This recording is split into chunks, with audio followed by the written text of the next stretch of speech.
Depois desse vídeo, vocês nunca mais vão esquecer esse termo, navalha de Ockham.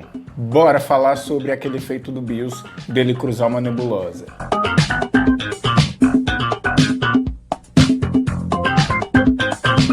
Fala pessoal, beleza? Esse aqui é o 8º vídeo da minha série sobre velocidade em Dragon Ball e talvez esse aqui seja o vídeo mais importante da série. E não por causa do tema em si da velocidade, mas porque a navalha de Ockham, na verdade, ela é uma ferramenta muito boa para você utilizar em qualquer tipo de discussão. Eu não sei se vocês já perceberam, mas praticamente todo vídeo de análise que eu gravo, eu sempre trago exemplos práticos para as minhas análises, exatamente para a pessoa perceber que o que vale para analisar luta de personagem vale para analisar qualquer coisa. No fim das contas, tudo isso gira em torno das mesmas ideias, que não foram desenvolvidas recentemente, foram desenvolvidas por teóricos e filósofos da antiguidade. Hoje, a nossa base de pensamento gira em torno disso. E é talvez graças a esse tipo de critério que eu ganhei o título de canal de Cross Battle com a melhor explicação, que foi um prêmio criado pelo canal Nerd do Pedaço. E como esse vídeo aqui está sendo, na verdade, uma resposta a um vídeo dele, nada mais justo do que divulgar o canal dele. Então, nesse exato momento, todo mundo indo se inscrever no canal Nerd do Pedaço, que me deu o título de melhor explicação dos canais Cross Battle, beleza? Então, antes de partir para esse exemplo do BIOS cruzando a nebulosa, eu quero ler para vocês exatamente o que é a navalha de Ockham, utilizando como referência bibliográfica aquilo que todo mundo tem acesso, que é Wikipédia. Vamos lá. A navalha de Ockham, também chamada de princípio da economia, é um princípio de investigação heurístico advindo da escolástica que, para a formação de hipóteses explicativas, exige a maior parcimônia em termos de complexidade. Eu sei que eu utilizei um monte de palavra bizarra aqui, mas eu vou resumir para vocês. O que isso está querendo dizer na verdade? Numa investigação, se você tem várias hipóteses que explicam um fato, a hipótese mais forte é aquela que exige menos suposições. Eu vou dar um exemplo bem básico para vocês agora que eu acho que todo mundo vai pegar. Imagina que você acorda bem cedo para ir numa praia. Você quer pegar a praia vazia, completamente vazia. Só que ao chegar na praia, você vê que na areia tem a pegada de uma pessoa, tem uma marca de pé ali. Existem algumas coisas que explicam esse fato? Existem. Por exemplo, alguém pode ter se pendurado na corda e cavado na areia com o formato do pé de alguém? Poderia. Tem nada que impeça isso. Mas há de se convir. Qual é a hipótese mais forte? A hipótese mais forte é que alguém chegou na praia antes de você, não é verdade? Por quê? Porque pessoas existem, pessoas vão à praia. Isso não é algo que você tem que supor. Isso já é uma realidade. Não é um fato que alguém chegou antes de você. Claro, pode ter acontecido de alguém ter se pendurado numa corda de um helicóptero e ter cavado no chão com o formato exato do pé de alguém. Pode ter acontecido isso, por mais absurdo que seja. Mas você concorda que você tem que criar uma série de suposições para que essa hipótese seja tão forte quanto a hipótese mais básica, aquela hipótese que é a mais fácil de se acreditar? Então isso é a navalha de Ockham. A navalha de Ockham não serve para você comprovar o seu ponto de vista. Ela serve para você eliminar hipóteses ruins. Literalmente uma navalha, você vai cortar fora as hipóteses ruins.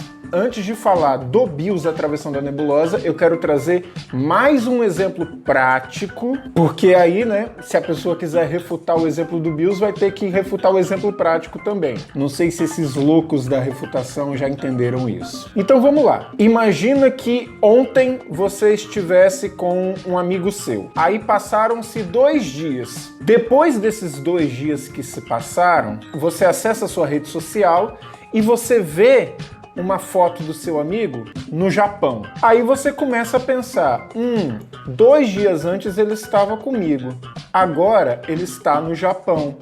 Como será que ele foi para o Japão? Tem algumas possibilidades. Ele pode ter ido para o Japão navegando, ou ele pode ter ido de avião.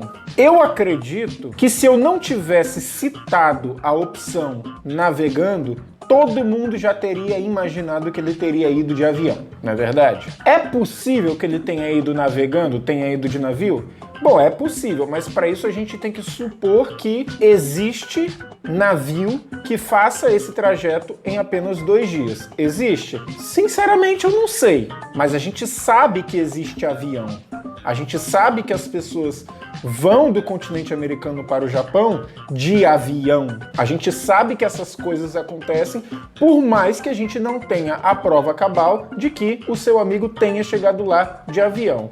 Mas vamos pensar apenas sob o ponto de vista prático. Se existe a opção do navio e se existe a opção do avião, qual que você escolheria se você estivesse no lugar do seu amigo?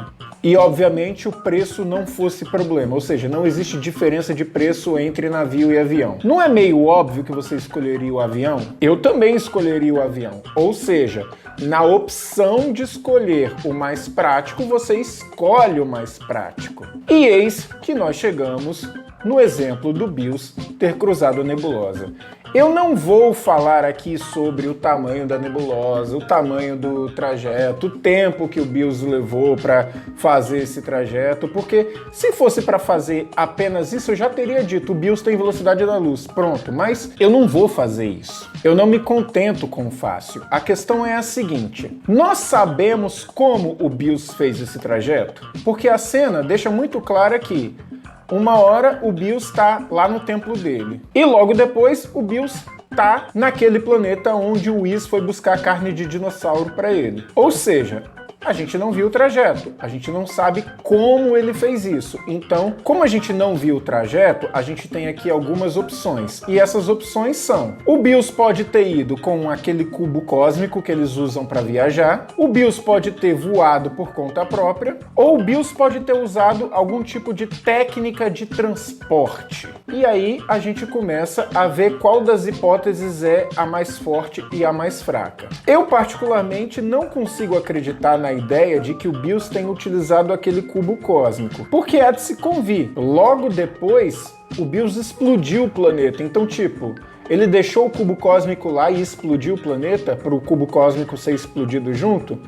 Não faz muito sentido, por mais que possa ter acontecido, essa é uma hipótese muito fraca. Ele ser capaz de voar esse trajeto todo implica em algumas suposições. Uma delas é se é ou não possível atravessar o mundo espiritual através de um trajeto físico. Ou seja, apenas percorrendo uma distância, ele consegue sair lá do templo dele e chegar no mundo material? A princípio, nós só conhecemos um único portal que conecta o mundo material do mundo espiritual, e esse portal é exatamente o templo do Ema-Daioh.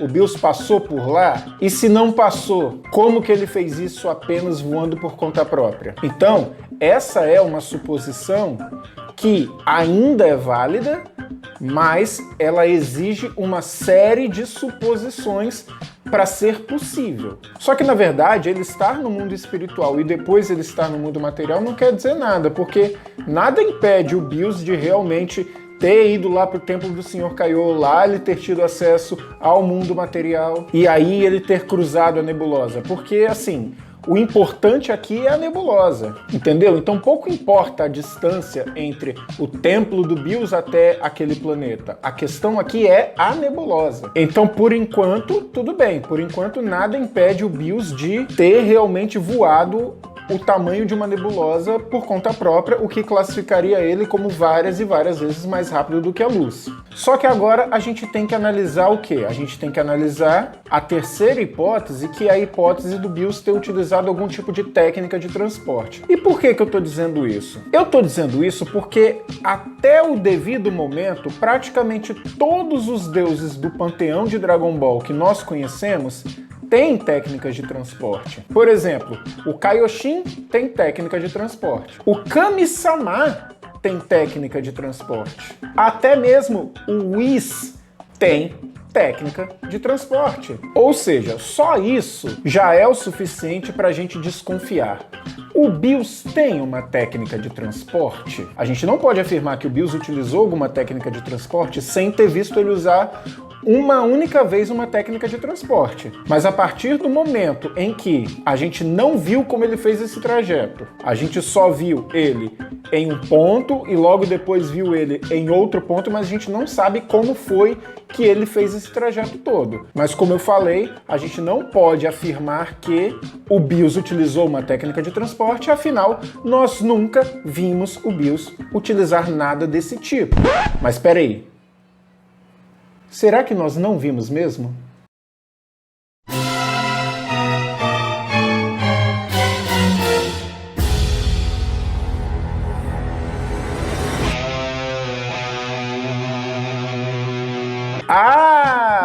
Então sim, o Bills tem técnica de transporte. Ai, mas Bernardo, você tá usando o Super Dragon Ball Heroes. Bom, é exatamente por isso que eu gravei esse vídeo aqui. Porque desde que eu comecei a gravar esses vídeos sobre velocidade de Dragon Ball, muita gente usa os fillers e os spin-offs para tentar me refutar. E eu mostro exatamente que as coisas não são como elas estão dizendo que são. Então, peraí, vale utilizar filler e spin-off para me refutar, mas eu não posso utilizar um spin-off para comprovar o meu ponto de vista.